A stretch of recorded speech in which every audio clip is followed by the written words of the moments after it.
कसं पुन्हा नाजू नका काही डावली जाऊ लोकांचं काय किती नाही गजूच्या माहिती आहे का आम्ही गजूला नाही का आमची नाही का पहिले मग गजूची नाही का टून बरोबर नव्हती नाही आम्ही मायला नाही बोलते रे बोरिंग करत पण आता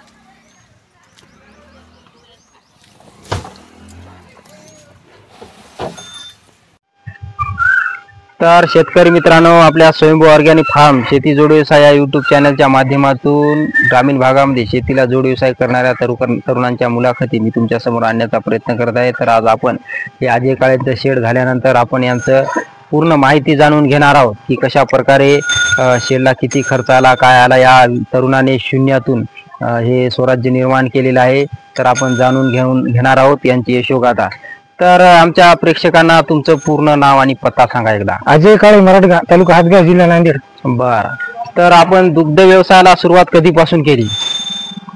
1 वर्ष जवळपास आहे. 1 वर्ष. तर शेतकरी मित्रांनो, यांचा 1 वर्षाखाली आपण साध्या पद्धतीचा शेडमध्ये व्हिडिओ बनवलेला आहे, तो पण तुम्ही नक्की जाऊन पाहू शकता. तर मला सांगा, 1 वर्षामध्ये आपण किती म्हशीपासून सुरुवात केली?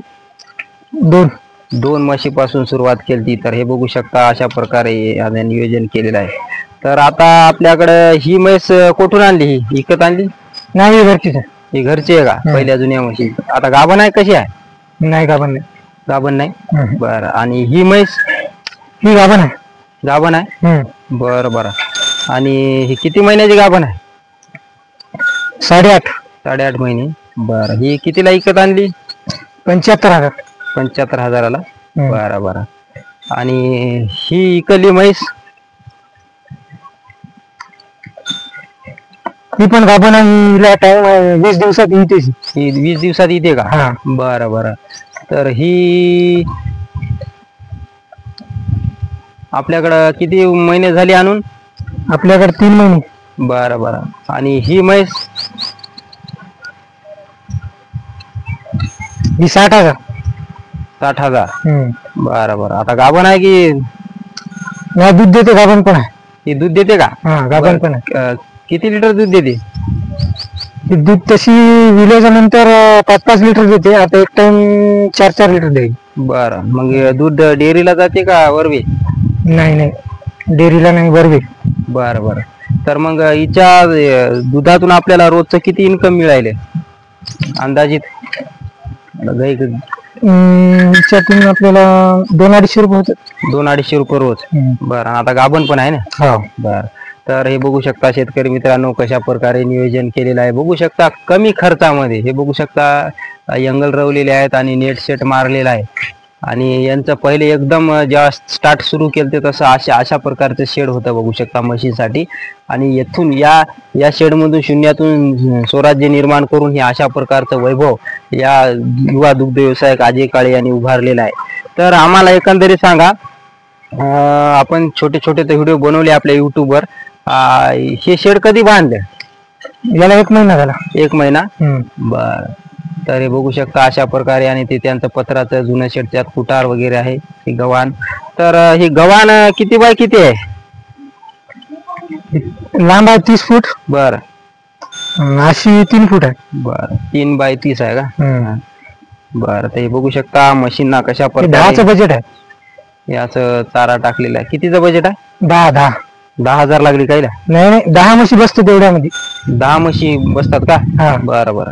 तर बघू शकता शेतकरी मित्रांनो, 10 म्हशी बसतात. हे किती बाय कितीचं शेड आहे आपलं? 30 बाय 12. 30 बाय 12. बरं. आणि हे एकंदरीत ते वरचं जे फाउंडेशन केलं, हे बेड टाकलं, याला किती खर्च आला? 65,000 ते 70,000 रुपये आले आतापर्यंत. याचं काम आणि राहिलेलं आहे. असं का? बरं बरं. आणि आणखी याला काय काम करायचं याच्या? इकून पत्र मारायची. बरं.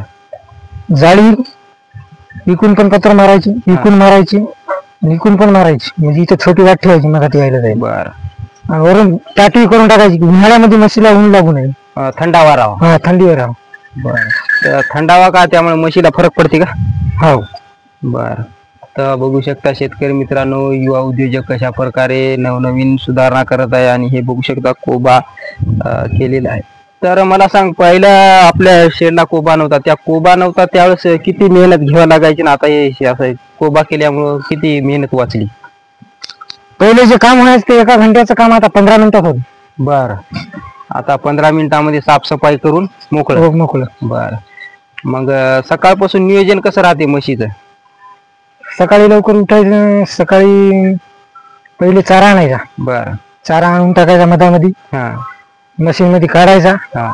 शेण काढायचं, पाणी मारायचं बेडवर, बेड धुवून द्यायचं. बर. नंतर चारा कटिंग करायचा, टाकून द्यायचा. मग डायरेक्ट 3 वाजता यायची इकडे. असं मधामध्ये एंट्री करायची. डायरेक्ट पुन्हा 3 वाजता सोय करायची.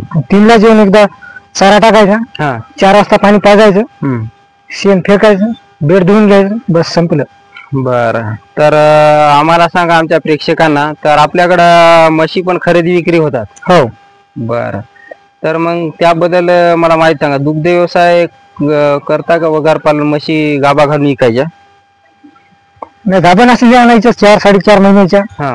वियायला विकून टाकायच्या. म्हणजे ज्याचं तर आम्हाला हे सोपं वाटते. दुधाचं जे दूध काढतात त्याला ते सोपं वाटते. हो ना. हा. बरं, तर शेतकरी मित्रांनो, तुम्हाला जर म्हैस घ्यायच्या असतील तर यांची अशा प्रकारे सोय, आणि आपल्या ग्रामीण भागात जसं साधं नियोजन असते त्या नियोजनातून अशा प्रकारे म्हशी बनवून हा युवा दुग्ध व्यवसायक म्हशी विकत असतो. आणि नक्की तुम्ही यांच्याशी कॉन्टॅक्ट करू शकता, आणि यांचा मोबाईल नंबर आणि पत्ता आपण विचारणार आहोत, आणि तो कॉन्टॅक्ट घेऊन तुम्ही यांना विचारा. संपूर्ण माहिती हे आपल्याला देतच असतात. आणि पाणी किती टाइम पाजायचं म्हशीला? सध्या तर हिवाळा चालू आहे, 2 टाइम पाजतो. उन्हाळा आला की 3 टाइम राहते. बरं, पाण्यासोबत काय देता का? पीठ राहते. बरं बरं. तर बघू शकता अशा प्रकारे सोय आणि नियोजन आहे. आणि मधामध्ये हे बघू शकता ती कुट्टी मशीन आहे आणि चारा केलेला. तर याचा पण व्हिडिओ मी आता साईडला टाकत आहे, तो तुम्ही बघू शकता कशा प्रकारे चाऱ्याचं नियोजन असते. आणि अशा प्रकारे साफसफाई बघू शकता. नाल्यातून सगळं पाणी मलमूत्र निघून जाते. हो. आणि तिकडे बघू शकता उकंड आहे, आणि उकंडा टाकायला खोरा आहे काय? बर, तर बघू शकता शेतकरी मित्रांनो, अशा प्रकारे तुम्ही नियोजन करा आणि कमीत कमी खर्चामध्ये असा प्रयत्न करा दुग्ध. आणि जर कोणाला म्हैस घ्यायची असेल तर आपला नाव आणि मोबाईल नंबर पत्ता एकदा सांगा.